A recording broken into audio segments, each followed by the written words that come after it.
साल 1947 में जब भारत आज़ाद हुआ तो हम दवाइयों के लिए पूरी तरह बाहर के देशों पर निर्भर हुआ करते थे। घरेलू फार्मा इंडस्ट्री का तब कोई वजूद ना था। उस वक्त पर कैपिटा जीडीपी के हिसाब से हम दुनिया के सबसे पिछड़े देशों में गिने जाते थे और रैंक था 128वां। और फिर कुछ नीतियां बदली। 1970 में भारत का पेटेंट्स एक्ट आया जिसने कहा कि दवाइयों के प्रोसेस को कॉपी किया जा सकता है बशर्ते फॉर्मूला नया हो। इसने भारतीय एंटरप्रेन्योर्स को मौका दिया। सिप्ला, रनबैक्सी, डॉक्टर रेड्डीज जैसी कंपनीज उठी और एक रेवोल्यूशन शुरू हुआ। आज नतीजा यह है कि हम दुनिया को जेनरिक मेडिसिन में ग्लोबल सप्लाई का 20% देते हैं। वॉल्यूम में हम तीसरे नंबर की फार्मा इकोनॉमी है। यूएस के बाहर सबसे ज्यादा US FDA approved manufacturing plants Bharat में है, 650 से ज्यादा। और हम 200 देशों में दवाइयां एक्सपोर्ट करते हैं।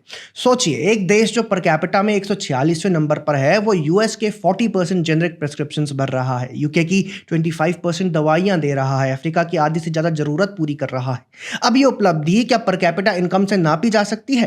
1990s में जब एचआईवी एड्स दुनिया को तबाह कर रहा था तो एक दवाई थी जो मरीजों को बचा सकती थी, एंटोरेट्रोवायरल, लेकिन उसकी कीमत एक साल का इलाज करीब $10,000।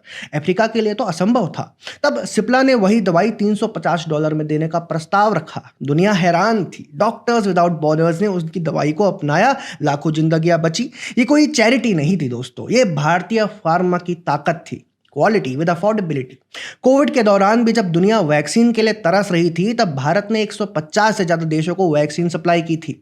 सीरम इंस्टीट्यूट ऑफ इंडिया जो पुणे में है वो दुनिया का सबसे बड़ा वैक्सीन मैन्युफैक्चरर बन गया। आज दुनिया का सबसे बड़ा वैक्सीन प्रोड्यूसर है।